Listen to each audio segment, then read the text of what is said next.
ನಮ್ಮ Indian cinema ಅಲ್ಲಿ Malayalam film industry ಎಲ್ಲರಿಗಿಂತ ತುಂಬಾ ಮುಂದೆ ಇದ್ದಾರೆ. ಅವರು ಸಾಕಷ್ಟು ಎಕ್ಸ್ಪೆರಿಮೆಂಟ್ಸ್ ಮಾಡ್ತಾರೆ. ಇದೇ ತರನೇ ಲಾಸ್ಟ್ ಇಯರ್ ಒಂದು ಫಿಲ್ಮ್ ರಿಲೀಸ್ ಆಗಿತ್ತು, ಮಾರ್ಕೋ. ಈ ಫಿಲ್ಮ್ ನ ನೋಡೋದಕ್ಕಿಂತ ಮುಂಚೆ if anybody would have asked me ಇದುವರೆಗೂ ನೀನ್ ಯಾವ್ದು ತುಂಬಾ ಬ್ರೂಟಲ್ ಆಗಿರೋ ಫಿಲ್ಮ್ ನೋಡಿದ್ಯಾ ಅಂತ, my answer would be Terrifier. ಆದ್ರೆ ಈಗ my answer is change, that is Marco. Yes, Terrifier ಬಂದು ಹಾಲಿವುಡ್ ಫಿಲ್ಮ್, ಆದ್ರೆ ಮಾರ್ಕೋ ಮುಂದೆಗಡೆ ಟೆರಿಫೈಯರ್ ಇಸ್ ಅ ಚೈಲ್ಡ್. ಮಾರ್ಕೋದು ಸ್ಟೋರಿ ಅಂತೂ ತುಂಬಾ ಸಿಂಪಲ್ ಆಗಿರುತ್ತೆ. ಎರಡು ಫ್ಯಾಮಿಲೀಸ್ ಇರುತ್ತೆ. ಆ ಫ್ಯಾಮಿಲೀಸ್ ನಡುವೆ ಒಂದು ಬಿಸ್ನೆಸ್ ಇರುತ್ತೆ, ಅದು ಗೋಲ್ಡ್ ಬಿಸ್ನೆಸ್.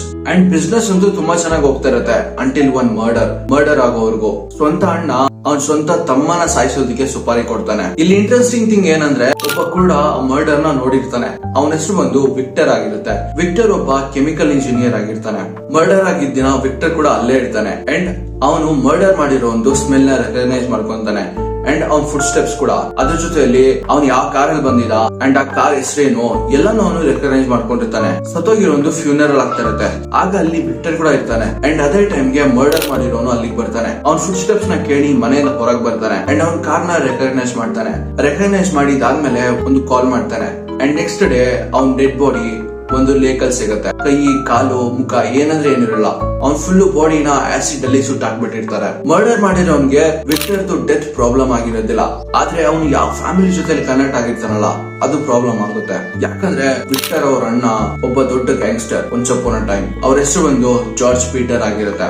ಮರ್ಡರ್ ಮಾಡಿರ್ತಾರಲ್ಲ ಅವರು ಗ್ಯಾಂಗ್ಸ್ಟರ್ಸ್, ಆದ್ರೆ ಅವ್ರಿಗಿಂತ ದೊಡ್ಡ ಗ್ಯಾಂಗ್ಸ್ಟರ್ ವಿಕ್ಟರ್ ಅವ್ರ ಅಣ್ಣ. ಪೀಟರ್ ಕೂಡ ಅಷ್ಟು ಡೇಂಜರಸ್ ಆಗಿರೋದಿಲ್ಲ, ಆದ್ರೆ ಅವ್ರ ಮನೆಯಲ್ಲಿ ಒಂದು ನಾಯಿ ಇರುತ್ತೆ. ಆ ನಾಯಿ ಹೆಸರು ಬಂದು ಮಾರ್ಕೋ. ನಮ್ಗೆ ಗೊತ್ತಿರೋ ಹಾಗೆ ನಾಯಿಗಳನ್ನ ನಾವು ಅಡಾಪ್ಟ್ ಮಾಡ್ಕೊಂತೀವಿ. ಅದೇ ತರನೇ ಮಾರ್ಕೋನ ಪೀಟರ್ ಅವ್ರ ಅಪ್ಪ ಅಡಾಪ್ಟ್ ಮಾಡ್ಕೊಂಡಿದ್ದು. ಅವ್ರ ಫ್ಯಾಮಿಲಿಯಿಂದ ಮಾರ್ಕೋಗೆ ಎಲ್ಲ ಸಿಗುತ್ತೆ, ಲವ್, ಅಫೆಕ್ಷನ್, ಕೇರ್ ಎಲ್ಲ ಸಿಗುತ್ತೆ. ಆದ್ರೆ ಅವ್ರ ಫ್ಯಾಮಿಲಿಗೆ ಏನಾದ್ರು ಎಫೆಕ್ಟ್ ಆದ್ರೆ ಮಾರ್ಕೋ ಸುಮ್ನೆ ಇರೋದಿಲ್ಲ.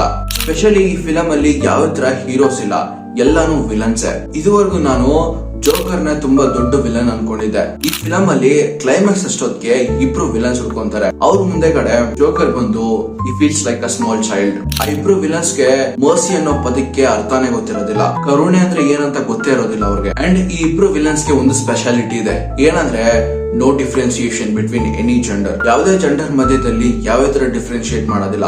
ಅದು ಮಗು ಆಗ್ಲಿ, ಫಿಮೇಲ್ಸ್ ಆಗ್ಲಿ, ಮೇಲ್ಸ್ ಆಗ್ಲಿ, ಎಲ್ಲರಿಗೂ ಒಂದೇ ಬ್ರೂಟಾಲಿಟಿ, ಎಲ್ಲಾರನ್ನೂ ಒಂದೇ ತರ ಸಾಯಿಸೋದು. ನಿಮ್ಗೆ ಉನ್ನಿ ಮುಕುಂದನ್ ಮತ್ತೆ ಬೇರೆ ಎಲ್ಲಾರ್ದು ಪರ್ಫಾರ್ಮೆನ್ಸ್ ಕೂಡ ಇಷ್ಟ ಆಗುತ್ತೆ. ನಾನು Praveen, AK Royal Praveen, signing off. Meet in the next video. Bye. Peace.